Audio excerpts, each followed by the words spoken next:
भारतीय धानुक एकता महासंघ युवा मोर्चा बिहार प्रदेश के कार्यकर्ताओं के द्वारा प्रेस कॉन्फ्रेंस का आयोजन किया गया।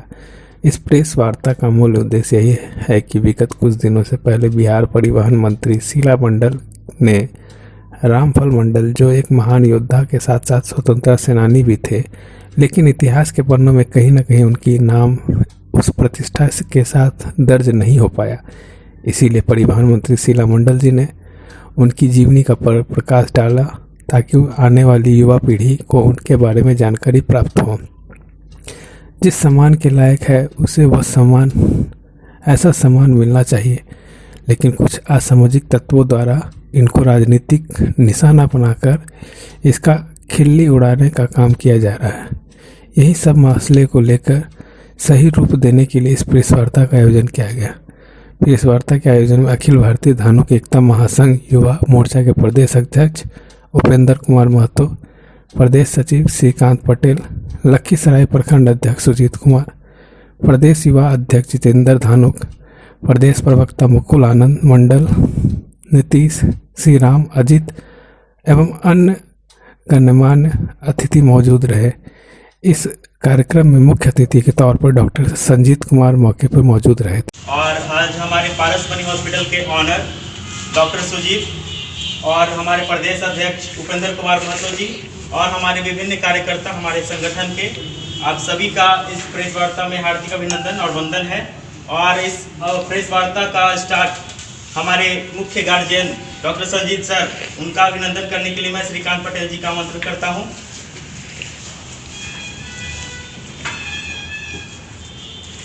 इस शुभ घड़ी सबको हमेशा इसी तरह याद रहे।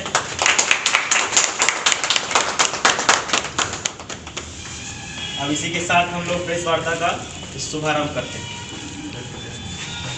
अपने अपने स्थान सब आपको ज्ञात होगा, ये प्रेस वार्ता है, ये हम लोग धानुक समाज से आते हैं। जो ये विवादित बयान जो जिन्होंने शीला जी केंद्रीय मंत्री है, जिन्होंने विवादित बयान दिया है, उसको विवादित बयान नहीं मानकर उसको औपचारिकता विवाद माना जाए। यहाँ जिस तरह से उन्होंने बयान दिया है वो सामाजिक दायरा में ही उन्होंने अपनी बातों को रखा है, लेकिन उनको तोड़ मरोड़ करके उनके वास्तु जितनी भी बातें उन्होंने बताई उस बात विचार को तोड़ मरोड़ करके उस सामने पेश किया गया है कि जो ये बदलाने का काम है, जो धानुक समाज को लोग नहीं सोचते कि ऊपर हट के नीचे से वो लोग ऊपर उठे। इसलिए इस जाति को नीचा दिखाने के ख्याल से इन्होंने मतलब उस तरह के वैसा कार्य किए हैं। तो मैं यही चाहूँगा कि जो विवादित बयान जो उनको बोला गया है कि विवादित बयान दिए हैं, वो विवादित बयान नहीं मान करके वो सामाजिक दायरा का उनको माना जाए। कौन बयान दिए, कौन बोले हैं कि विवादित बयान दिए? ये जिन्होंने ये वीर कुंवर सिंह के बारे में जिन्होंने विवादित बयान दिया था, उनके प्रश्न बोले कि शीला जी इस प्रकार इन्होंने विवादित बयान दिया है, तो उनको मालूम नहीं है कि हमारे रामफल मंडल जी थे, वो भी सामाजिक धानुक जाति से आते हैं। उन्होंने भी बहुत सारे चीज़ को त्याग किया है, बहुत अपने बलबूते धानुक समाज में अपना इज्जत प्रतिष्ठा को बनाया है। लेकिन आज जाति को लोग ये नहीं सोच रहे कि धानुक समाज ने क्या किया है। लेकिन आज अगर ये शीला मंडल जी जिन्होंने ये बोले हैं कि इस तरह से, तो एक ये मैं नहीं मानता हूँ कि इस तरह के कोई विवादित बयान इन्होंने किया।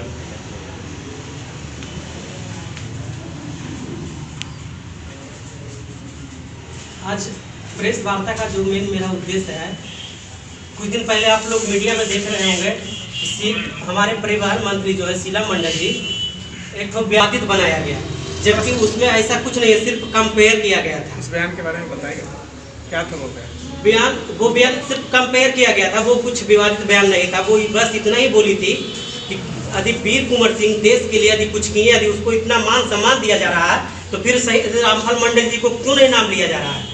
इनको बुक में क्यों नहीं पढ़ाया जा रहा है? आज तक हिंदुस्तान में सही रामफल मंडल जी के बारे में कोई नहीं जानता। नहीं जानने का कारण है कि हम लोग अति पिछड़ा से आते हैं, अति पिछड़ा समाज से आते हैं।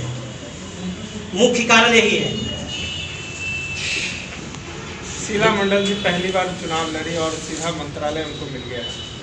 कहीं ऐसा तो नहीं उनको इस मंत्रालय से हटाने के लिए सब कार्रवाई तो नहीं किया जा रहा? साजिश हो सकती है। बिल्कुल बिल्कुल हो सकती है साजिश, लेकिन जी कुछ गलत नहीं बोली है। जो भी बयान दिए हैं बिल्कुल परफेक्ट बयान है। उनके बयान को राठौड़ जी ने तोड़ा मरोड़ा है। राठौड़ जी बिल्कुल सासाराम में एक प्रेस कॉन्फ्रेंस कुछ दिन पहले हुआ था, बहुत तरह तरह की बात किया गया था उनके द्वारा, जो कि उचित नहीं है। हम वैसा बयान कोई नहीं मतलब देंगे जिससे कि लोगों को तकलीफ लगे। बाबू वीर कुंवर सिंह को सम्मान दिया गया, अच्छी बात है, हम भी चाहते कि उनको सम्मान मिले, वो देश के लिए बहुत कुछ किए थे। लेकिन शहीद रामफल मंडल जी भी जब ये फरसा लेके 4 गो SDO समेत पुलिसकर्मी को जब ये काट दिए थे तो गांधी जी वकील भेजे थे इनके लिए। इनको झूठ बोलने के लिए बोला गया, लेकिन ये अपने सच्चाई पर अपना फांसी पर चढ़ गए, लेकिन झूठ नहीं बोले। तो फिर इनको वही सम्मान क्यों नहीं दिया जा रहा है? क्योंकि यह अति पिछड़ा समाज से है, और अति पिछड़ा समाज के साथ बहुत इतिहास ने बहुत बड़ा धोखा किया है। आपका कहना है कि वीर कुंवर सिंह जी और रामफल एक ही लेवल के देशभक्त थे? जी सर, बिल्कुल। यदि कोई भी व्यक्ति देश के लिए यदि थोड़ा सा उसको खरोच भी आया है तो वो भी उतना ही अधिकार, उसका भी उतना ही अधिकार है जितना बाबू वीर कुंवर सिंह का है। तो इतिहास में भी रामफल जी के बारे में उतनी जानकारी तो उपलब्ध नहीं हो पाती? बिल्कुल नहीं है सर। बच्चों लोगों को पढ़ाया भी जाता है वीर कुंवर सिंह? नहीं सर, पहले इसका इतिहास पहले ही मिटा दिया गया। अति पिछड़ा के साथ अन्याय किया गया है। तो इस पर आप क्या करेंगे आगे? इसके लिए हम लोग आवाज उठाने का कोशिश कर रहे हैं, और जब तक उचित सम्मान नहीं रामफल मंडल जी को दिया जाएगा तब तक हम लोग इसके लिए बहुत बड़ा आंदोलन करेंगे इस सरकार पूरे हिंदुस्तान में। इस सरकार में अति पिछड़ा को बहुत ज़्यादा सम्मान दिया जा रहा है, ऐसा सुनने में आता है। तो आप कैसे बोलेंगे सम्मान नहीं? अरे सुनने में सिर्फ सुनने ही तक सीमित है सर, उससे ज़्यादा कुछ नहीं है, सिर्फ सुनाई ही देता है।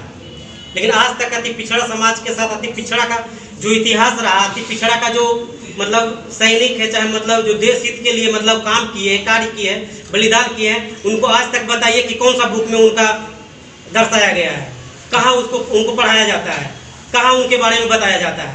आप मुझे बताइए पहले। तो शीला मंडल जी को तो परिवहन मंत्री बनाया गया ना, इससे आप संतुष्ट नहीं हैं? संतुष्ट बिल्कुल है सर। तो फिर आप कैसे करें? लेकिन जब अपना आवाज उठा रही है, अपने समाज का आवाज उठा रही है, तब फिर उसको दबाया क्यों जा रहा है?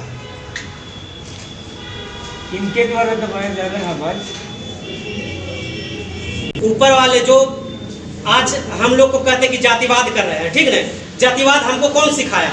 हम कुछ नहीं जानते, हम लोग अनपढ़ थे, हम लोग कुछ नहीं थे, वेद पुराण क्या क्या नहीं था। ब्राह्मण लोग और जो भी उच्च जाति के लोग हैं वही जातिवाद हम लोग को समझाया। जब हम लोग थोड़ा बहुत पढ़ लिख लिए, जब हम अपना अधिकार अपना हक मांगने लगे तो हमको जातिवाद करके हमको दबाया फिर जा रहा है। कि वीर कुंवर सिंह का मूर्ति को जो स्थापित किया जाए, सरकार के ऊपर इल्जाम भी लगाया जा रहा है। देखिए सर, इसमें हमको कोई परेशानी नहीं है कि वीर कुंवर सिंह का मूर्ति लगाया करते हैं, लेकिन रामफल मंडल जी का जो वीर कुंवर सिंह का सम्मान मिला है वो रामफल मंडल जी को क्यों नहीं दिया जाए? कोई ऐसा कोई एक रीजन बताइए। वो भी सम्मान उनको मिलना चाहिए। वो भी तो अपने देश के लिए फांसी पर चढ़ गए। सबसे पहले बिहार के सबसे पहले व्यक्ति हैं जिन्होंने मतलब अपना जीवन त्याग दिया देश के प्रति। तो अगला मुद्दा सर आप लोग का क्या रहेगा? मान लीजिए कि ये कब तक आप लोग लड़ेंगे? मेरा हमेशा मुद्दा रहा सामाजिक उत्थान के। हमारे जो पूर्वज हैं, हमारे जो जिनको मतलब भुला दिया गया, इतिहास में मेरा कहीं पर कोई नाम नहीं है, उस चीज़ को हमको वापस हासिल करना, अपने अधिकार अपने हक के लिए लड़ना है। इसके लिए हमको कुछ भी करना पड़े उसके लिए हम लोग तैयार हैं। अब हम लोग दबने वाले नहीं हैं। आप चाहते हैं कि आपकी एक इंडिविजुअल आइडेंटिटी, एक पहचान बने समाज में? बिल्कुल सर, स्थापित हो। हर एक समाज चाहता है सर, हर एक समाज चाहता सर, चाहे कोई भी जाति हो। दुनिया में जितने भी, भारत में जितने भी जातियां, सब अपने आप में सर्वश्रेष्ठ है, सब अपने लिए लड़ रहा है, तो फिर हम अपने लिए क्यों नहीं लड़े?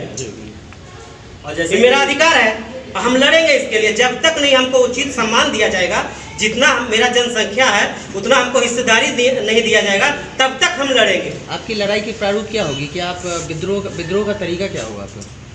विद्रोह का तरीका सर हम शांतिपूर्ण हम चाहते हैं सरकार से, चाहे किसी का भी सरकार रहे, हम चाहते हैं कि जितना मेरी जनसंख्या है उसी के अकॉर्डिंग हमको भागीदारी मिले, हिस्सेदारी मिले, चाहे वो सामाजिक हो, चाहे वो राजनीतिक हो, चाहे शैक्षणिक हो, चाहे कुछ भी रहे, हमको हिस्सेदारी चाहिए। और एज ए यूथ हमारे शहीद रामफल मंडल जी यूथ हैं, तो हमारे युवाओं के लिए भी एक बहुत अच्छा संदेश है। जब 1942 में कांग्रेस अधिवेशन के अंतर्गत जब महात्मा गांधी जी ने नारा दिया करो या मरो, सुभाष चंद्र बोस जी